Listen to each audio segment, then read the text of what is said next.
Yun guys, good morning sa inyo lahat. Yan, for today's video guys, yan, kung mapapansin niyo, nandito pa rin tayo sa kasa ng premium bike San Jose Occidental Mindoro. At for today's video guys, syempre bibitawan ko na naman kayo ng napakamurang motorsiklo. Mura na big time yan guys. For today's video, pag-uusapan natin yung presyo ng ating yan, si Honda Winner X 2026. Dito sa video na to guys, syempre bibitawan ko sa inyo yung quality ng motor, pero budget meal ang presyo.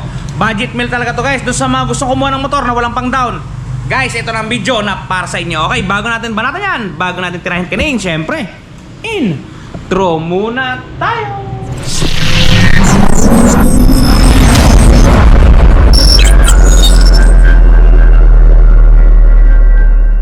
Without further ado, ito na sa nag-aabang. Ito na po yung presyo ng ating Honda Winner X Premium ABS ngayong 2026 yan guys. Nandito tayo sa kasa ng Premium Bike San Jose. Okay, for today's video, ito guys yung ating motor. Yan, ang modelo natin ngayon, kung mapapansin mo, ay kulay matte black with gold motif. Yan, may konting gold motif siya guys, kung mapapansin niyo. Alright, ayan guys, napakaganda ng kanyang itsura. Talaga namang good. Kung mapapansin ninyo, ganun pa din. Wala pa naman siyang pinagbago. Sadyang yun pa din talaga yung itsura ng Winner X. Pero ito, papakita ko sa inyo na malapitan. Matte black yung ating paintings. Yan. Matte black siya. Magaspang siya guys. Tapos yan, meron tayong motif na kulay gold. Gold. Tapos yung shocks natin, gold. Yung caliper natin, kakulay niya nga halos gold din Yan. Tapos wala siyang masyadong decals. Yan lang yung mga kulay gold niyan. Tapos meron lang siyang Honda dito. Tapos may naka-embouch lang tayo dito na logo na Winner X. Yan. All is well na, wala na siyang pagkakaiba, ganun na ganun pa din. Medyo meron lang tayo ditong pasabog when it comes pagdating sa kanyang presyo mamaya. Ikukwento ko sa inyo. Yan, yung mags niya, kung mapapansin ninyo, ganun pa din. May nakapaikot lang siya na parang gold din na motif doon sa kanyang lip. Yan o.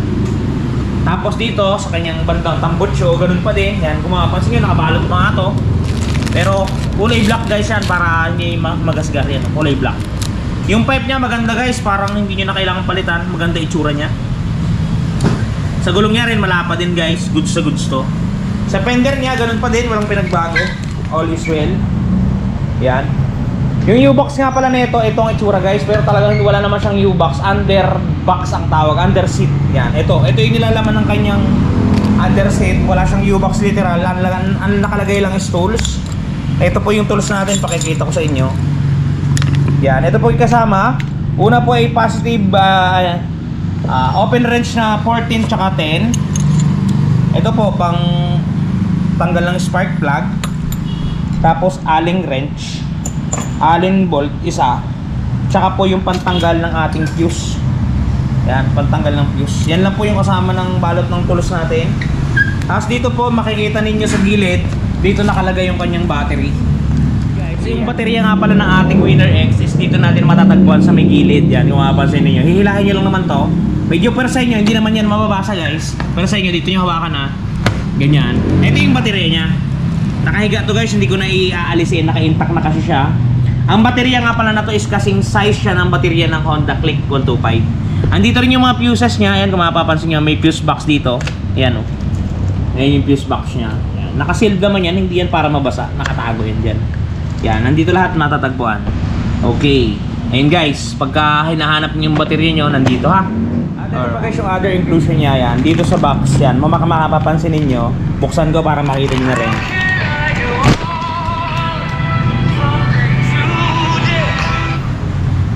Yan, wait lang guys ha. Wala kasi tayong tagahawak ng camera. Pasensya na muna. Ito guys, yung ating nasa box, nilabas ko na. Ito yung laman niya. Ito, yung owner's manual guys. Yan. Nandiyan nakalagay syempre yung mga patungkol sa motor ninyo. Tapos yung side mirror natin, ganito po ang itsura ng side mirror ng Winner X. Doon sa mga hindi pa po nakakita, ito po ang itsura. Yan. Para po siyang side mirror ng Honda Beat. Kung familiar po kayo dun sa Honda Beat, halos pare siya. Malaking version lang siya.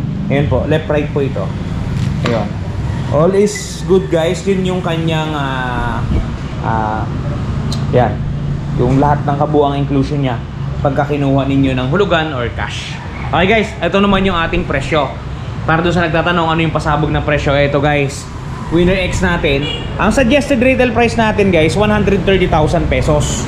SRP po yan ha. Open po ito, cash or hulugan. Kayo po ang bahalang magdesisyon. Kay Premium Bikes po, welcome po kayo. Cash or hulugan. Down payment po natin yan. Kung mapapansin nyo guys, yan, walang nakasulat sa ating down payment. Ibig sabihin po niyan, 0 down payment po yung ating motor. Tama po yung narinig ninyo guys. 0 down payment. Si Ron, baka naman after applyan may sisigilin kayo. Wala guys. Kunwari, for example, nagustuhan ninyo itong Winner X. In-applyan ninyo by installment. Na-aprobahan kayo.